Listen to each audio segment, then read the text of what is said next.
ನಿಮ್ಮ favourite serials ಈಗ ಟಿವಿಗಿಂತ ಮುಂಚೆ ಸನ್ ನೆಕ್ಸ್ಟ್ ಆಪ್ ನಲ್ಲಿ ಜಾಲಿಯಾಗಿ ಎಲ್ಲರಿಗಿಂತ ಮುಂಚೆ ನೋಡಿ.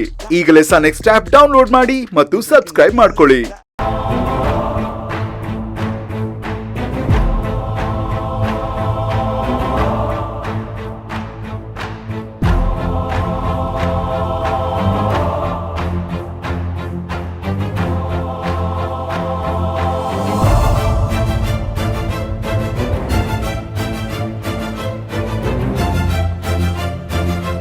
ಹೌದೋಳಿ ಅಂದ್ರೆ ಮಾವನವರು ಸುರಭಿ ಅಂತ ಈ ಹುಡುಗಿನೇ ಮೆನ್ಷನ್ ಮಾಡಿದ್ದಾರೆ.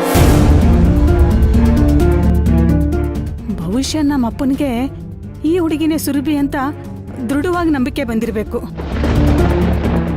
ಎಲ್ಲಿ ಹೆಚ್ಚು ಕಡಿಮೆಯಾಗಿ ಉಳ್ಳ ಮನೆಯಿಂದ ಓಡಿಸ್ಬಿಡ್ತಾರೋ ಅಂತ ಹೆದರಿ ಬುದ್ಧಿವಂತಿಕೆಯಿಂದ ಇದನ್ನ ಬರ್ಸಿದ್ದಾರೆ. ಆದರೆ ಇಲ್ಲಿ ಇವಳ ಪರಿಸ್ಥಿತಿ ಮನೆ ಬಿಟ್ಟು ಹೋಗೋ ಥರ ಆಗಿದೆ. ಸದ್ಯಕ್ಕೆ ಅವಳು ಎಲ್ಲೂ ಹೋಗೋದು ಬೇಡ ಅತ್ತೆ. ಒಂದು ವಾರದಿಂದ ರೈಸ್ ಮಿಲ್ ವರ್ಕರ್ಸ್ಗೆ ಸಂಬಳ ಕೊಡೋಕ್ಕಾಗಿಲ್ಲ. ಎಲ್ಲ ಇತ್ಯರ್ಥ ಆಗೋವರೆಗೂ ಅವಳು ಇಲ್ಲಿರೋದೇ ಉತ್ತಮ. ಆದರೆ ಅವಳನ್ನ ಮಾತು ಕೇಳಬೇಕಲ್ಲ ಅಳೆ ಅಂದರೆ. ಹಾಗೋ ನಿನ್ನ ಮಾತು ಕೇಳೋದಿಲ್ಲ ಅಂದ್ರೆ ಏನೇ ಅರ್ಥ? ಅವಳಿ ಮನೆ ಬಿಟ್ಟು ಹೋಗಬಾರ್ದು ಅಂತಾನೆ ಸಮಯಕ್ಕೆ ಸರಿಯಾಗಿ ಲಾಯರ್ ಸಾಹೇಬರು ಬೇರೆ ಬಂದಿದ್ದಾರೆ.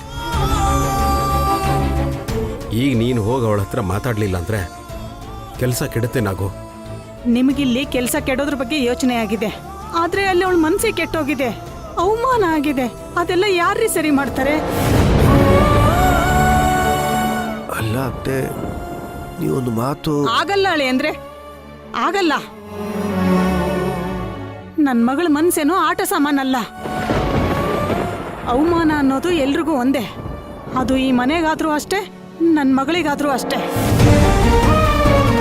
ನೀವ್ ಹೇಗೋ ನಿಮ್ಮ ಆದರ್ಶಗಳನ್ನ ಬಿಟ್ಟು ಕೊಡೋದಿಲ್ವೋ ಹಾಗೆ ನನ್ನ ಮಗಳು ಅವಳ ನಿರ್ಧಾರನ ಬಿಟ್ಟು ಕೊಡೋದಿಲ್ಲ. ಅವಳನ್ನ ಮನೆ ಬಿಟ್ಟು ಆಚೆ ಕಳಿಸ್ಕೊಡ್ಬೇಕು ಅಂತ ಇದ್ದಿದ್ದು ನೀವು. ಬೇಕಾದ್ರೆ ನೀವೇ ಅವಳ ಹತ್ರ ಹೋಗಿ ಇರೋ ವಿಚಾರನ ತಿಳಿಸಿ ಸಮಾಧಾನ ಮಾಡಿ. ಆಗ ಅವಳಿಲ್ಲಿರೋದಕ್ಕೂ ಒಂದು ಮರ್ಯಾದೆ ಇರುತ್ತೆ. ಲೇ ನಾಗೋ